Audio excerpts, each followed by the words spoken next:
Je reprends où j'en étais.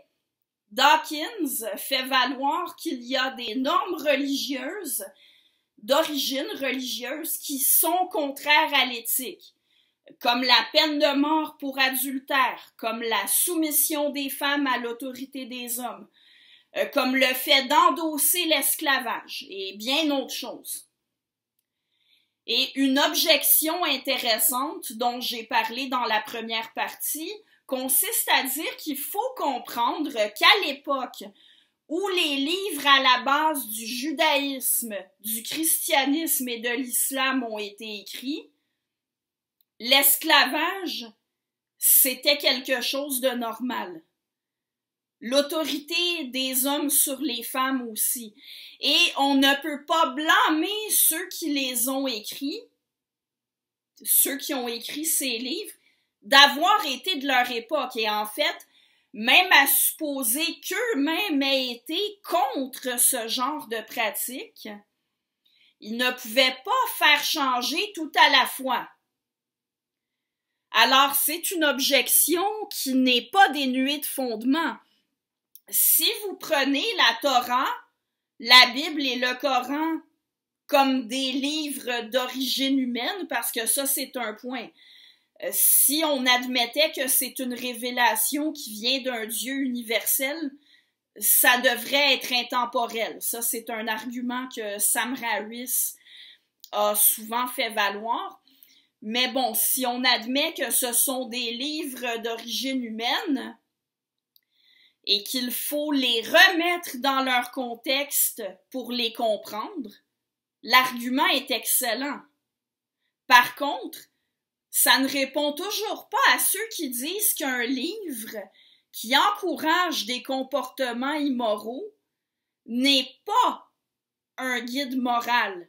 Peu importe l'époque à laquelle ça a été écrit, un livre qui endosse l'esclavage, qui encourage la discrimination, ce n'est pas un guide moral. Mais on pourrait encore objecter ceci. Le texte, que ce soit les livres de la Bible, ceux de la Torah, le Coran, donc les textes ne sont peut-être pas intégralement un guide moral valable, mais ils peuvent servir de guide quand même parce qu'il y a des parties de ce qui est écrit qui est bon sur le plan moral. Donc, il faut faire le tri entre les passages qu'on doit appliquer et ceux qu'on ne doit pas appliquer. La réponse de Dawkins à cette objection-là, je la répète. Selon quels critères est-ce que vous allez faire le tri?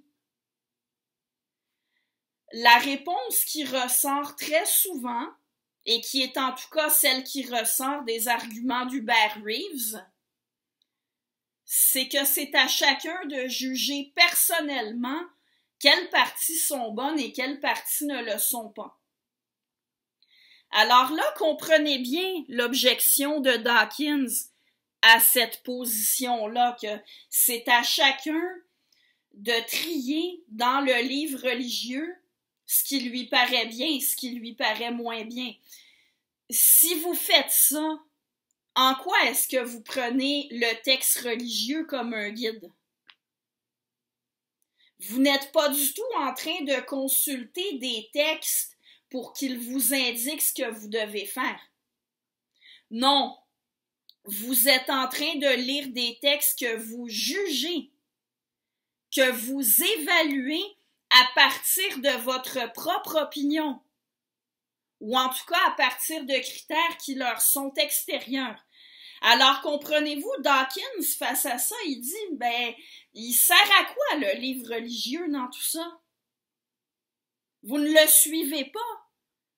Vous le jugez à partir de critères indépendants de lui, d'où sa suggestion dans Pour en finir avec Dieu. Pourquoi ne pas supprimer l'intermédiaire et choisir directement notre morale sans religion? Bref, la question soulevée par Dawkins, elle demeure entièrement sans réponse. est-ce qu'il existe des preuves qui permettent d'assurer qu'une religion, parmi toutes celles qui existent, est un guide fiable pour répondre à nos questions éthiques?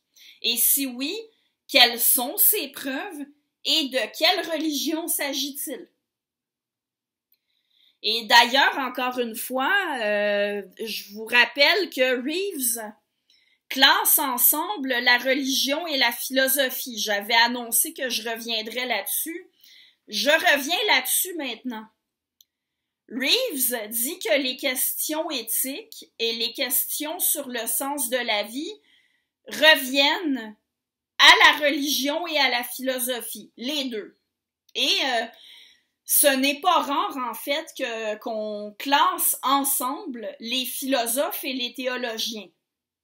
Alors, dans Pour en finir avec Dieu, Dawkins fait remarquer que les philosophes n'aimeraient peut-être pas trop ça, qu'on classe leur discipline avec la religion. Il soulève la question de si les philosophes apprécient d'être classés dans la même catégorie que les théologiens. L'anthropologue Daniel Barry soulève la même question dans son livre « Tout ce que la science, c'est de la religion ». Et ils ont certainement raison de la soulever.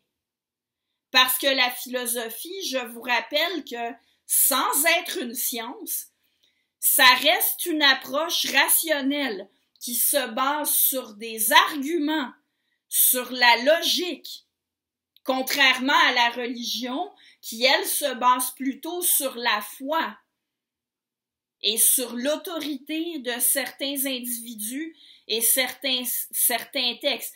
C'est pas censé exister sans philosophie, la foi ou l'autorité d'une personne.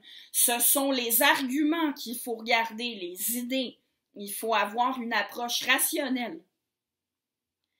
Alors, des intellectuels qui maintiennent que la science ne peut pas répondre aux questions morales pourraient suggérer de se tourner vers la philosophie pour répondre aux questions morales. Surtout si, comme Dawkins, comme Daniel Barry, comme Jerry Coyne, comme Christopher Hitchens, comme bien d'autres, ils accordent une importance centrale à la pensée rationnelle. Pour compléter la réponse à Hubert Reeves au sujet de la morale, dans la prochaine capsule, je vais aborder le philosophe et neuroscientifique Sam Harris. Incidemment, Sam Harris est un philosophe qui aimerait certainement pas qu'on classe la philosophie avec la religion et la théologie. Et c'est un philosophe qui s'oppose au nommant. Alors là, je viens de suggérer, en fait, de mentionner la position qui pourrait refuser le nommant, mais dire que même si la science ne répond pas aux questions morales, ce n'est quand même pas à la religion de le faire, c'est plutôt à la philosophie, qui est un autre volet de la pensée rationnelle. Science plus philosophie, ça donne ensemble la pensée rationnelle. Sam Harris va s'opposer au nommant, mais en allant jusqu'à dire que la science peut répondre aux questions morales. On revient là-dessus dans la prochaine capsule.